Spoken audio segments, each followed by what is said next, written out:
David ওয়ার্নারের team এখন যেন মুস্তাফিজুরকে তাদের দলে না নিয়ে অনেক বড় ভুল করে ফেলেছে। এখন যেন ডেভিড ওয়ার্নার ইন্টারভিউতে এসে খুবই আফসোস করছে। হ্যাঁ দর্শক বন্ধুরা, এটাই জানা গেছে বিভিন্ন গণমাধ্যম থেকে।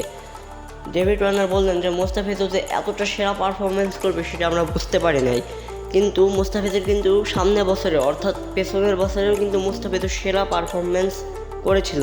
তবুও বিভিন্ন কারণে ডেভিড ওয়ার্নার মুস্তাফিজুরকে পছন্দ করতো না, কিন্তু প্রথম দেখা গেলে মুস্তাফিজুরকেই কিন্তু ডেভিড ওয়ার্নার সবচেয়ে বেশি পছন্দ করতো। তো যাই হোক, ডেভিড ওয়ার্নার মুস্তাফিজুরকে না নিলেও সিএসকে চেন্নাই ঠিকই মুস্তাফিজুরকে নেয় এবং মুস্তাফিজুরকে ভয়ঙ্কর বলার তৈরি করে দেন MS ধোনি। মুস্তাফিজুরের কাটারের সামনে RCB হোক, যেই টিমই হোক, যেন দাঁড়াতেই পারছেন না। 4টা 2টা 3টা একটা যেইভাবে হোক মুস্তাফিজুর উইকেট তুলছিলেন। বিশেষ করে তার শেষ ওভারেই তিনি জাদু একটু বেশিই দেখাচ্ছেন। এই বললেন ডেভিড ওয়ার্নার। মুস্তাফিজুর যে এতটা ভয়ঙ্কর বোলার হয়ে উঠবে সেটা সে আশাও করেনি। মুস্তাফিজুর পুরো স্টাম্প ভেঙে দিচ্ছে বিপক্ষ দলের।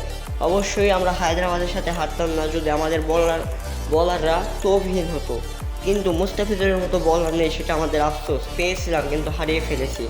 David Warner.